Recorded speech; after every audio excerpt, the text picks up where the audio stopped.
Hey, I guess you knew this was going to happen. We want to do this process of finding the derivative to all sorts of functions. Have a look around the screen. We've got all the interesting functions we've already studied sitting there. And of course, the question is, this little process here of finding the derivative, can we do it with any function? That's what we want to do. Can we find the slope of the tangent or the instantaneous rate of change with any function? Just remember Huddy's favourite little trichotomy here, the derivative, which is this first principle's definition here, the limit as h tends to naught of the slope of the chord. Remember that as it comes into tangency, that's the first one. There's Newton there, the slope of the tangent.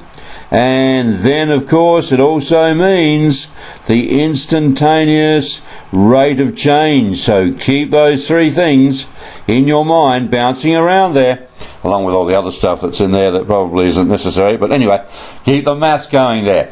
Okay, so can we do it? Well, let's come up here. This is the function y equals, have you spotted it? E to the x. Well, it could be 2 to the x, 3 to the x, whatever, but it happens to be e to the x from our previous study. And we could do this process. Okay, let's say we want the instantaneous rate of change there, or the slope of the tangent there. We're going to come along. Now, thank goodness, we don't have to do this first principles process with other harder functions, only with polynomials. Things like x cubed plus 3x squared plus 2x, something like that. We'll talk about that a bit more later on. And what about this function? Do you recognise what this function is? I hope you do. It is y equals sine x, drawn from neg pi, approximately there, to pi. Okay, and it's in radians. So calculus, we always have to work with radians with our trig function, because remember what? We are working with the slope of a line, aren't we? And one way of thinking about always using radians is that the units for the top line and the bottom line, our changes, must all be in just numbers. It can't be, numbers in the top line and degrees in the bottom for our changes. No, we can't have that. So what we're looking at in the x-axis is just a set of numbers. That is a unitless quantity, and we know that that's what radians are. So keep that in mind now. Calculus must work with radians with our circular functions. What about this one down here? Do you recognise this? Can you fill it in? Y equals 1 on x. Okay, what about this little dude over here? Well, that's the other one, isn't it? Not sine, not cos, but it's tan x. And what about this one over here? Do you recognise this? Well, this is actually ln x. It could be, if you looked at the scale, you'll find it's ln x log to the base e of x. But the ordinary log to the base 10 or any base is very similar, isn't it? But that's actually that one. So, what are we going to do? Well, we want to find rules, like the x to the n rule, for each of these functions. We do not have to use this here. Okay, so in this presentation now, I'm going to introduce other ways of trying to find the derivative of a function other than first principles, and see if we can come up with little rules to make it easier to find the slope of the tangent too. Down here, want to find this one. Okay, can we find the slope of the tangent at this point, or the instantaneous rate of change of that piece of the tan function down there? Okay, it's getting interesting, isn't it? I bet you would have seen this one coming. I wonder if you thought before, I wonder how you would do sine x when we're on that Ferris wheel going up and down, and what's the rate of change of our height at various stages perhaps. Hey, this is going to be interesting. Let's go down and have a look at sine right now. And here's a little dude here. Here is y equals sine x. And what we want to do, of course, here is to find the slope of the tangents at any point. Oh, there's a 0 up there. That one will be 0. I can see that. And the slope's coming down here going to be negative, most negative getting less negative. Remember, point of inflection, eh? Have you thought of that? for the sine curve. We haven't looked at that yet. And then less negative, and then 0 here again. Hey, we could do this. Let's do it. And we're going to take work from Pearson's now. And here's one of their great little diagrams. So you better have a look at that textbook there. And so here they've done it. They've got the slope at 0 and plotted the number down there. The slope was 1. The slope of this one at 1, we could actually try to work this out, couldn't we? We could measure it there and measure the slope, hang on to here, and we would have our slope value of, I think this is, if you look at it, I think it's a third and 2/3 at that point somewhere. That's about a half. Here it is here. Okay, can you get the idea? We're mechanically actually drawing in the tangents, finding the slope. We said this one was 0, and here it is down here. We're plotting this, so these are the slopes of the tangents at the various points. There it is there. Hey, that's interesting, and we're mapping out a function. Hey, this looks a bit familiar. We're mapping out the slopes of the tangents. This looks like a common functions graph there. Here it is. Yeah. Here we go. What would you say?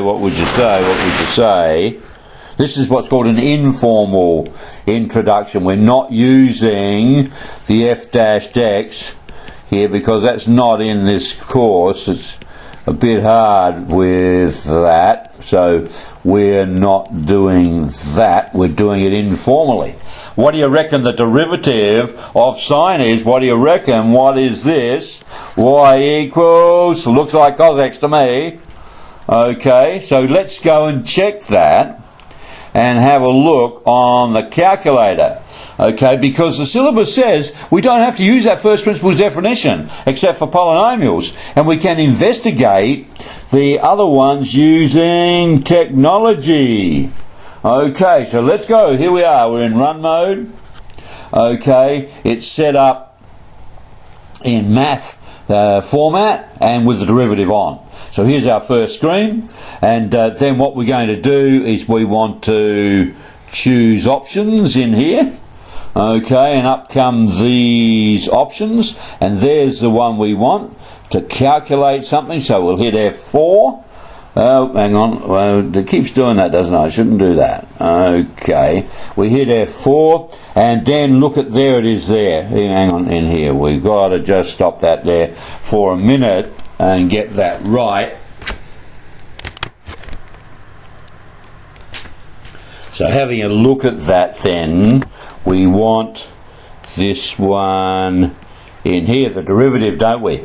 So let's have a look at hitting F2, coming down there and choosing it, and we get these symbols popping up. So we have to enter sine x in that hole, and we can leave this blank. Okay, or we can put in a number. Let's put pi on 3 in there. So we're going to find the derivative of sine x when x is pi on 3. And we get a half, which is the cos of pi on 3, isn't it? So we want the derivative. So that checked out. This is just checking out whether the calculator agrees that the derivative of sine x is our suspected function cos x. And for this value of x, it works.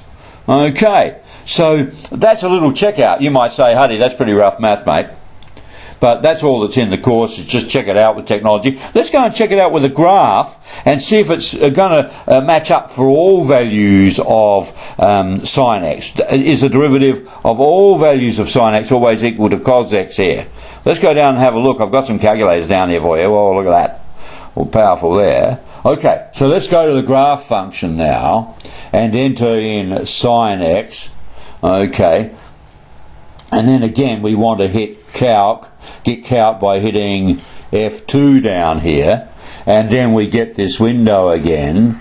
So we've got d by dx up in that hole. So if we come down to the next y position, we can enter d by dx of that. And I've put sine in this hole here again. You can just hit y1 actually, as we did before. You can put y1 in there, or enter sine x. And here it is here.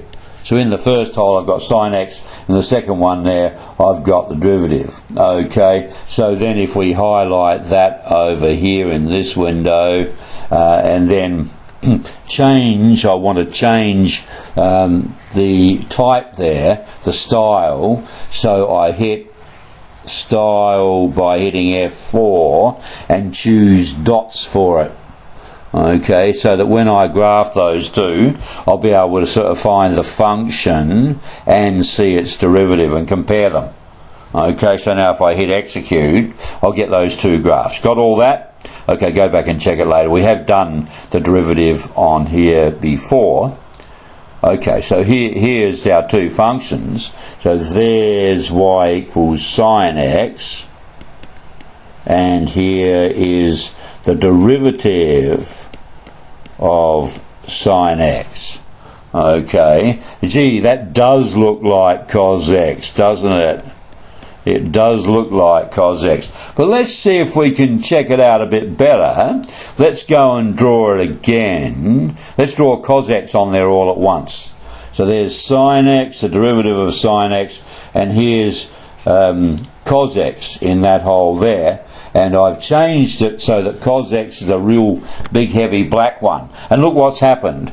There's sine x, and the big black one has gone over the top of the dotted one, suggesting that the derivative of sine x is equal to cos x for all x. That sign means for every or for all x.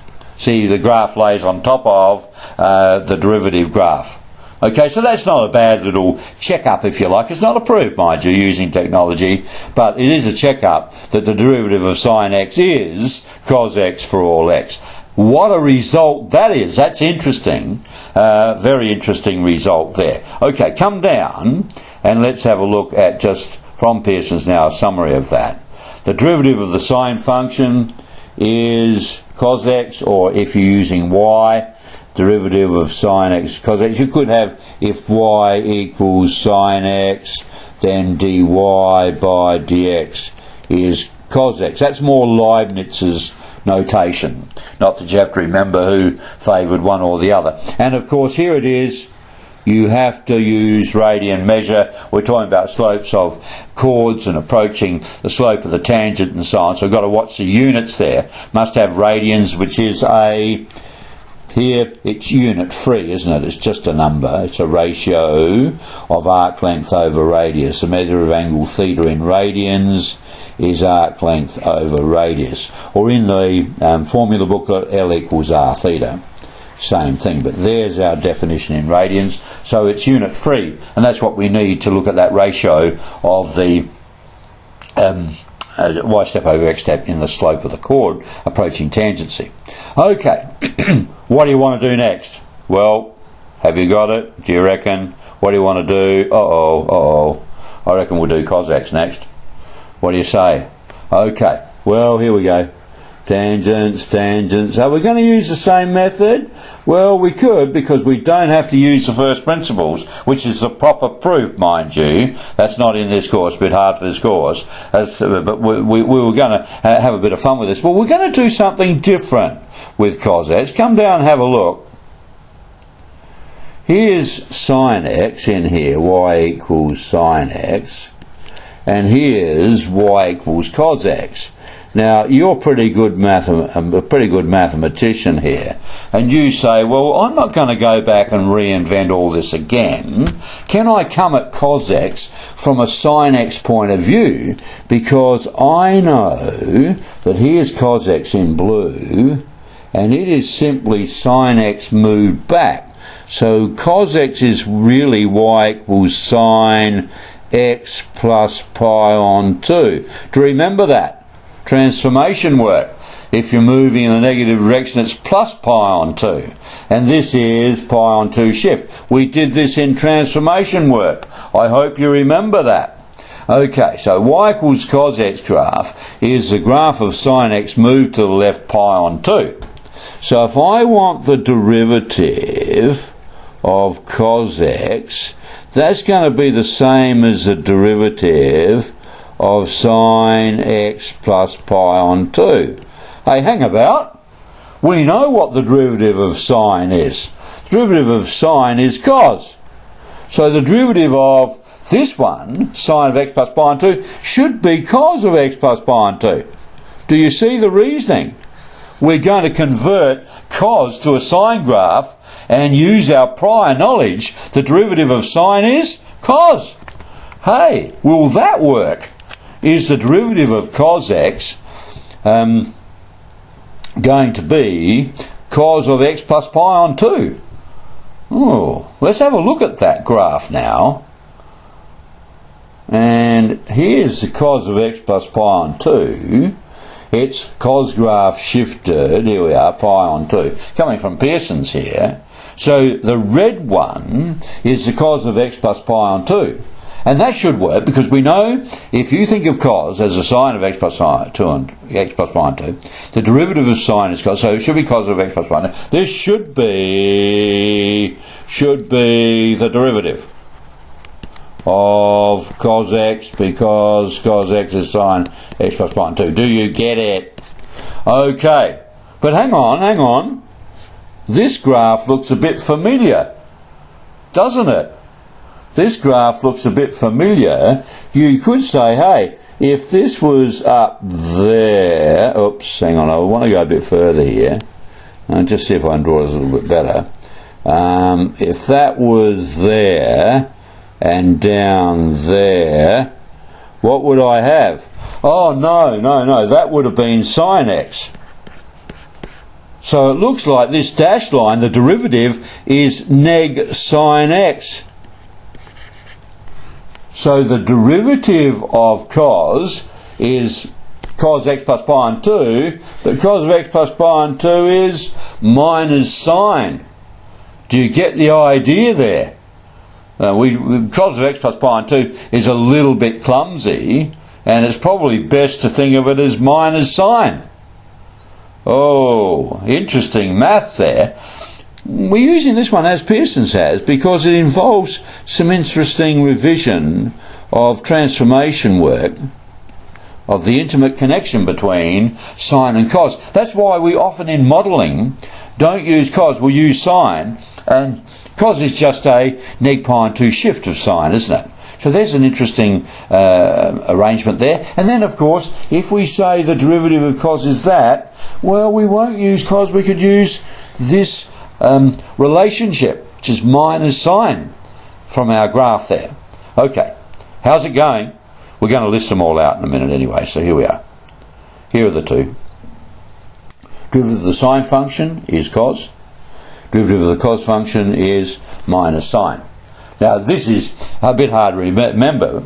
So, you know, when I'm working with and teaching and so on, working on boards and things, and when I'm working here, how do I remember derivative of sine is cos? Well, number one thing, the derivative of one is the other.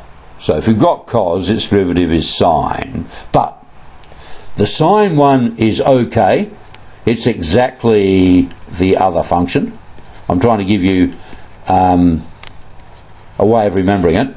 But when you get the derivative of cos, cos is a problem.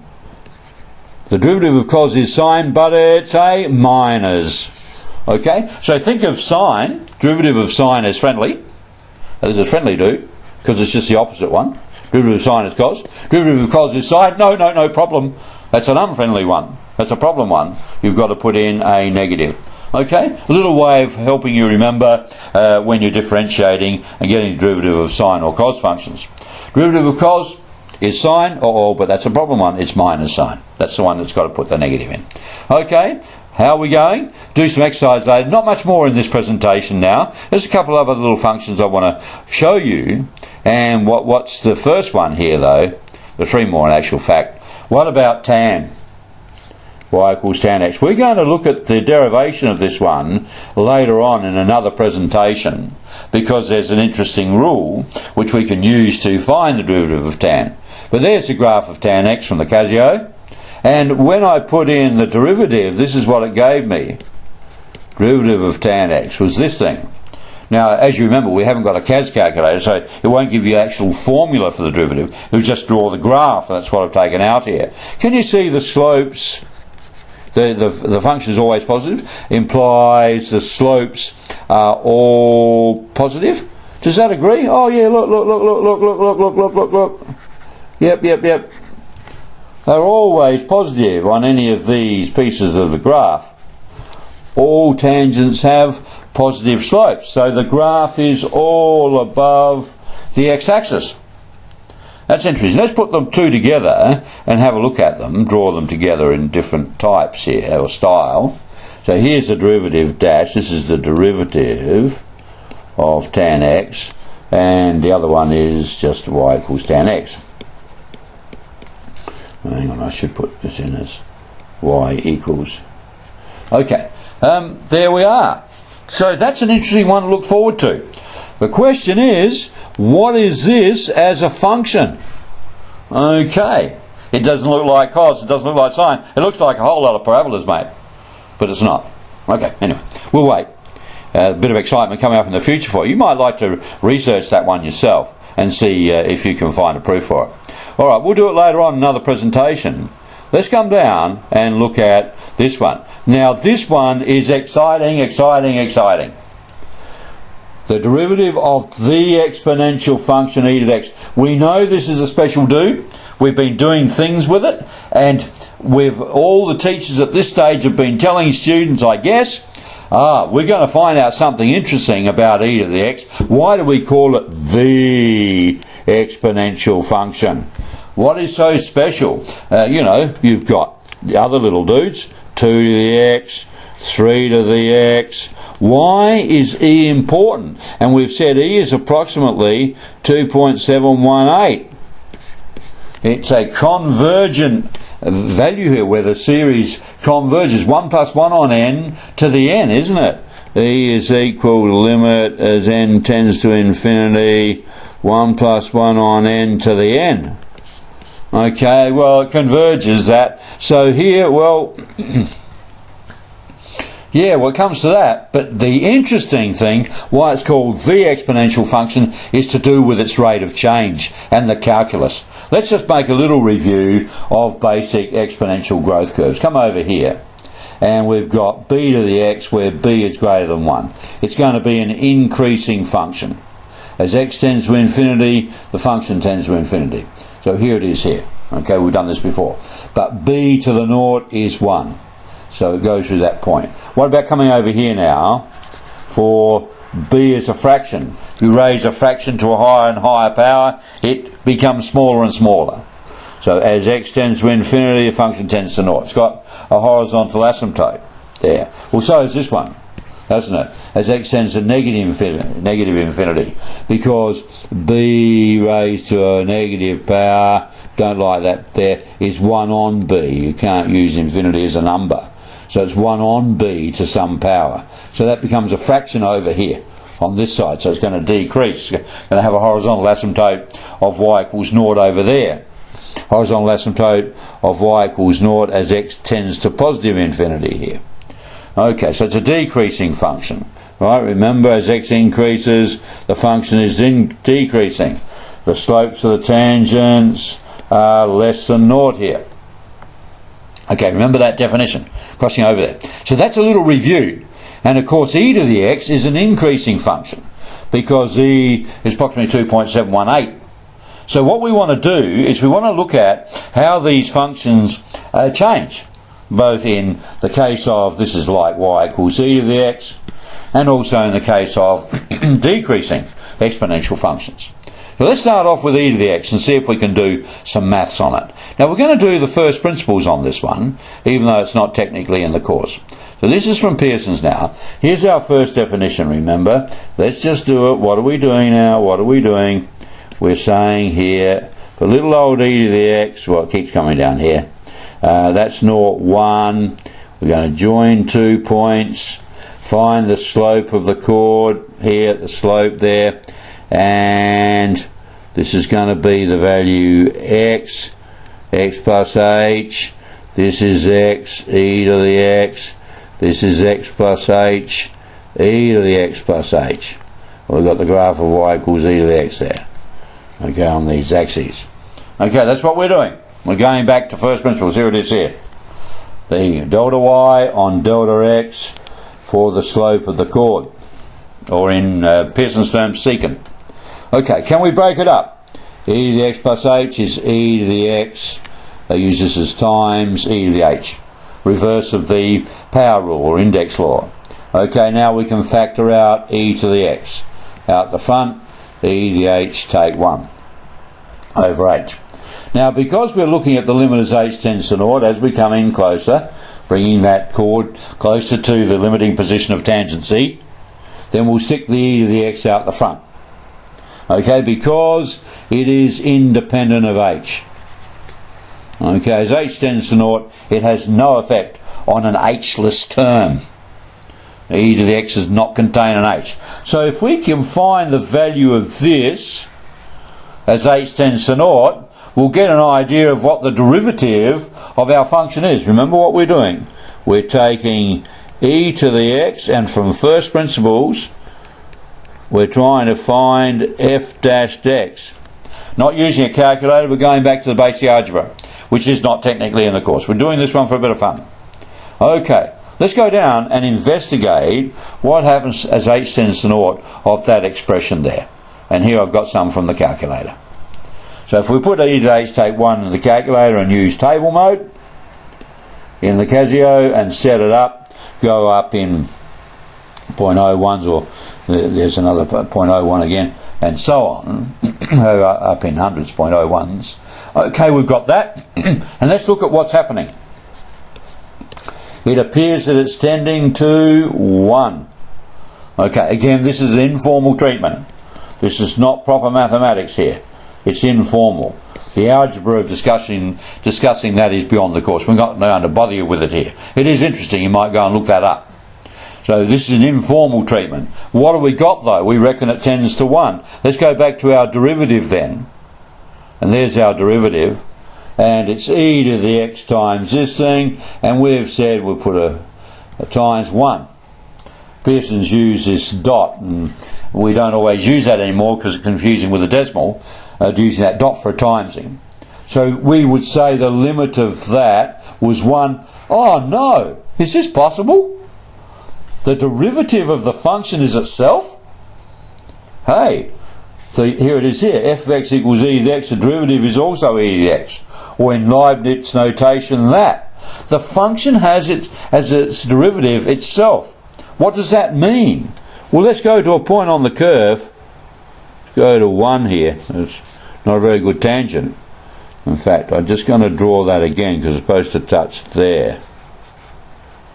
Okay. We're saying that its slope at x equals 1 is equal to e to the 1.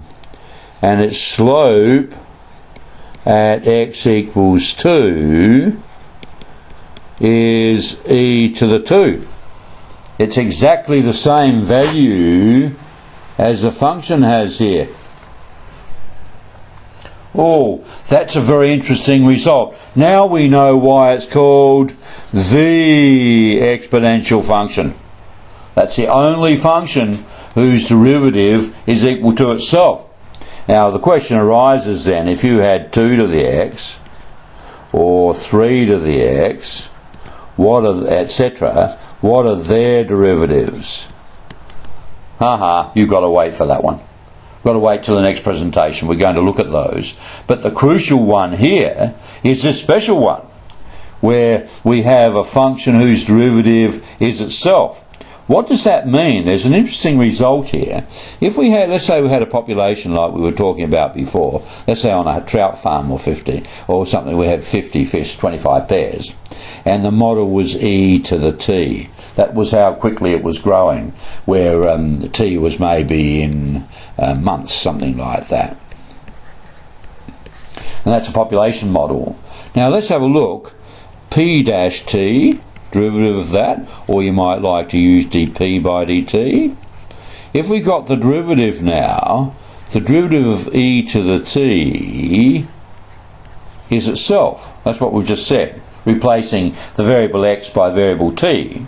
What that means is the rate of change of this population is exactly equal to itself, or it equals, I suppose, 50 times p,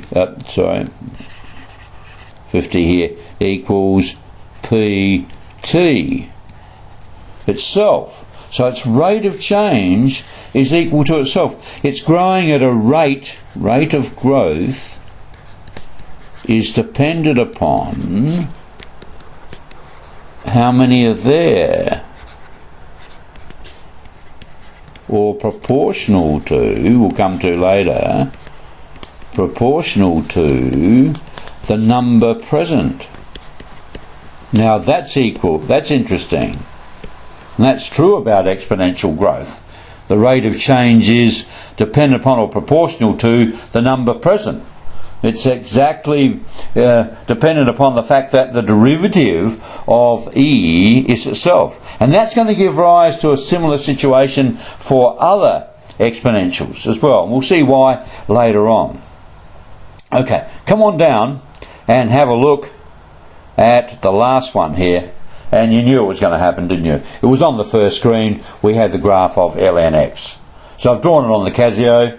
Here's the graph of y equals e to the x in here. And this one's a graph of y equals ln x. Feel like a bit of revision? You say, oh no, I've forgotten all that stuff. Well, if you were to draw a line y equals x in here, not very well done here, then these are the inverse of each other, aren't they? Remember that, that's very, very important. If we were to draw a line y equals x in there, one's a reflection of the other in the line y is equal to x, and they are inverses. So y equals e to the x is the inverse of y equals ln x. Alright, okay, so remember that. But what we're interested in here now is more these tangent things, or rates of change, slope of the tangent, or the instantaneous rate of change at various points on ln x. So what are we going to do with this one? Let's go to the calculator again.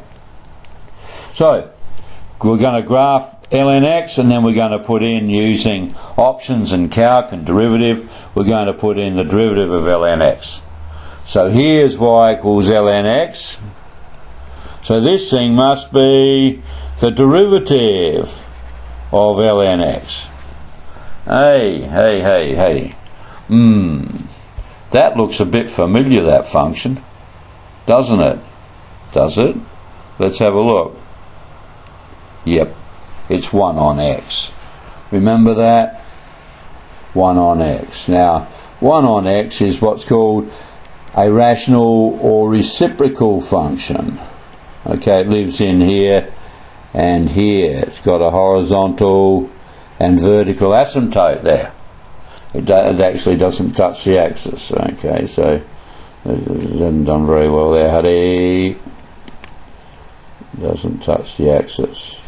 It's an asymptote, horizontal asymptote. So you can see this was very similar looking to the derivative from the calculator, and this is the result. That's all we have to do in this course. We're not going to do the actual derivation of that one using first principles. Remember, if they say using first principles, we must show the derivative by doing the algebra on this expression.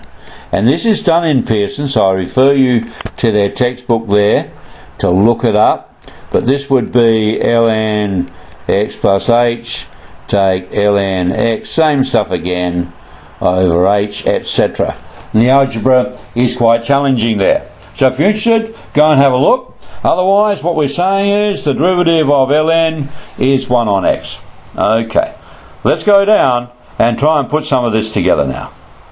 Here we are, and there is our state. That's our state of play for our derivative stuff.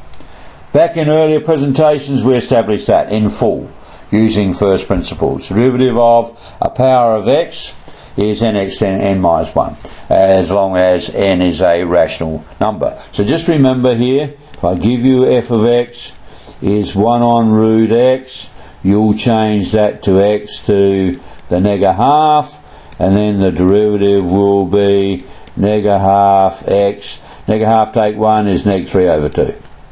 Okay, just remember that x to the n rule. People remember it for whole number powers, but sometimes forget to change this to a rational power, or ratio power, a fractional power if you like. Derivative of sine x is cos x, and the derivative of cos x is sine x. No, danger, it's minus. One is the derivative of the other. It's the easy way of thinking about it, but the danger one is cos. The derivative of cos is not just sine, it's neg sine. So hopefully that will help you remember. Derivative of v is itself. That's an easy one. That's why it's called the exponential function. The only function whose derivative is exactly the function itself. The slope of the tangent at any point, or the instantaneous rate of change at any point on the curve, is exactly equal to the function value at that point. Very, very important result in calculus there. Derivative of ln x is 1 on x. So it's important to remember some of these. They are, and we'll be looking at this later on as we come to the end of the calculus section, they are in the information booklet or the formula book that the IB provides. So we can see them there and more. I haven't flashed that up now. What I have flashed that up here, what I have flashed up from the syllabus statement now, is the idea that this definition can be used for simple polynomial functions only. For the others, we can use technology to illustrate. That's what we've been doing, using technology to have a look at it. So this is from the syllabus statement, from the IB, and the idea, therefore, is if I gave you a function like this, 2x squared plus 2x plus 1, maybe not that big, it's a simple polynomial though, you should be able to come over here, put that function in here and do it from first principles. That's what it's saying, but nothing harder than that type of function. No ln x and so on. We're going to just use a technology approach to look at the derivative of these other functions. Okay, so I hope you've enjoyed this. It's practice time, so let's have a look at some examples and then it's over to you to practice some of this stuff. Okay, differentiate each of the following functions.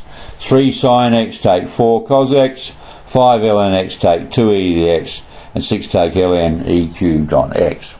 Let's have a look. Up here, 3 sin x, well you can put that in or just go to cos.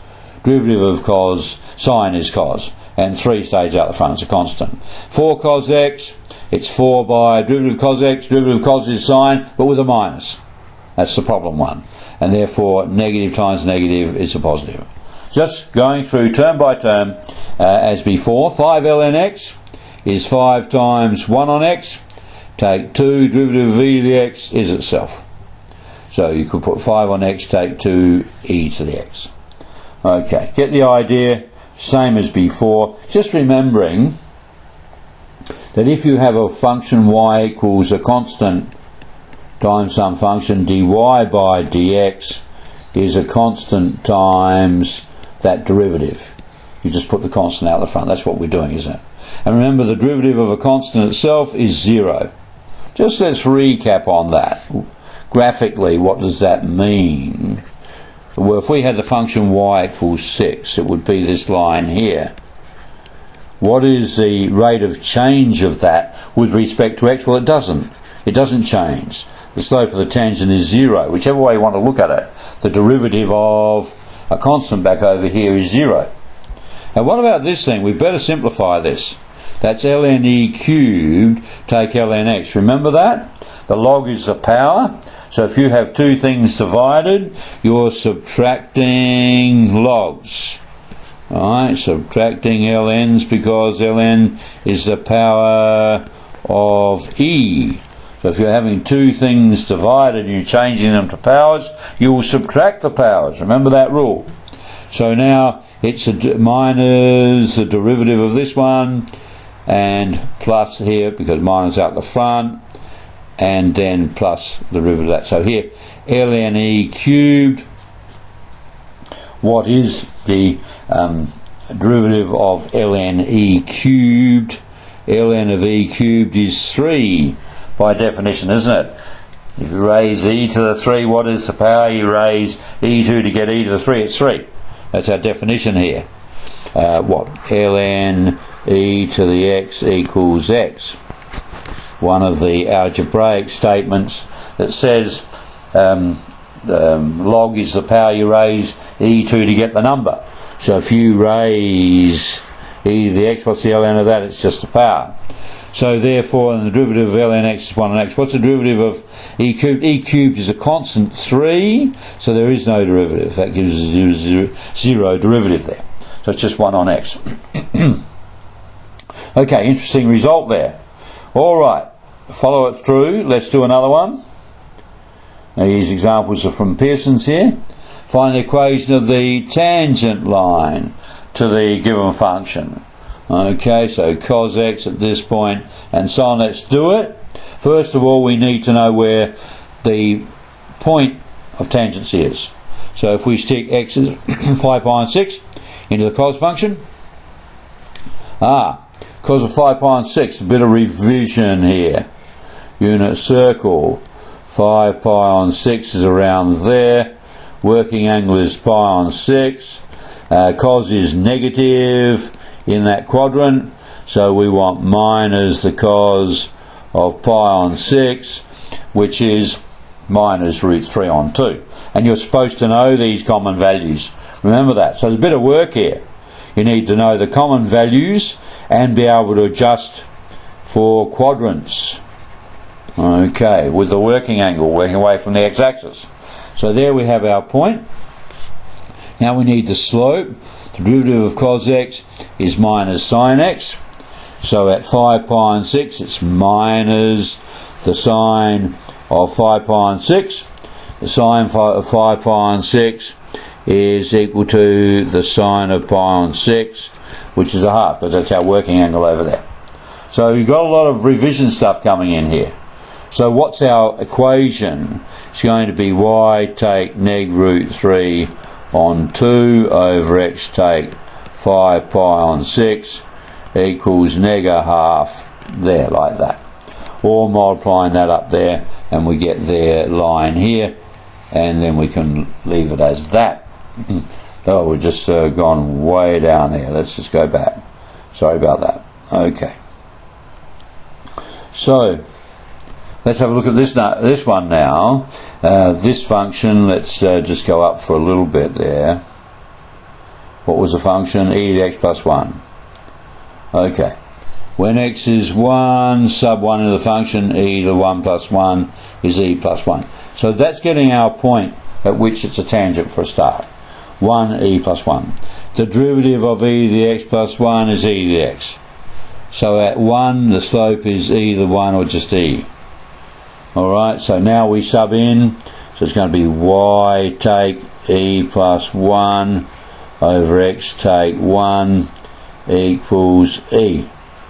Okay, then multiplying across there, we get this line here, and then we can rearrange it. I'll keep doing that. Okay, let's go back up. Okay, we're nearly there, as you can see. Okay. So what about the next one, ln x? So when x is 4, ln of 4 is the y value, so there's the point. And then the derivative of ln x is 1 on x, so that's the slope, and at 4 it's 1 on 4. So now we've got y take ln 4 over x take 4 equals a quarter.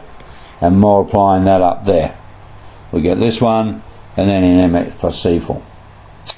Okay. There we are. Now this equivalent answer, what are they doing here?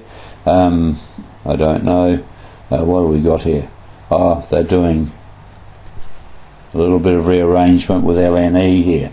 ln 4 take 1, and 1 is ln e So if you wanted it in terms of E, you could put ln of 4 over E, because 1 is ln E in disguise, isn't it? Ln E to the 1 is just that 1. So you could do that. No real reason why you would do that in this problem. They didn't ask for that. Okay, are you ready to cut loose on some of these yourself and have a go? Let's go and have a look. Here we have 13.1 from Pearson's, so the first few problems there. Same idea, I want you to pause the presentation and have a go at those problems, and then we're going to move down and look at the solutions. But as you do one, as you try any one of these, I'd scroll forward and have a look at the solution, then come back. So you're checking your progress out, you're not making a lot of continuing mistakes there. Okay, so have a go at those 5 or 6. One at a time and go forward. And now put up the other ones now, 6, 7, 8 and 9. Okay, just in this early stage now, and pause that and have a go. Let's go through the answers now and have a look at the answers. Okay, there's question 1. Working across the page, try to always work down the page with your solutions. Let's have a look at question 2. We'll do 2 and 3. I think we can probably fit 2 and 3 on there. Yep, 2, 3 and 4.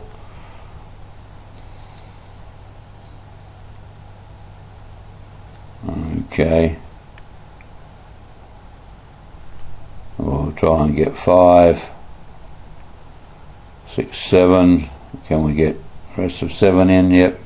5 up to 7D.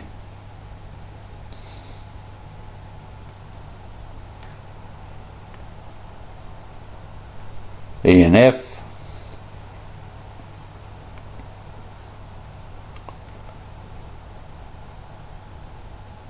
And 8 and 9.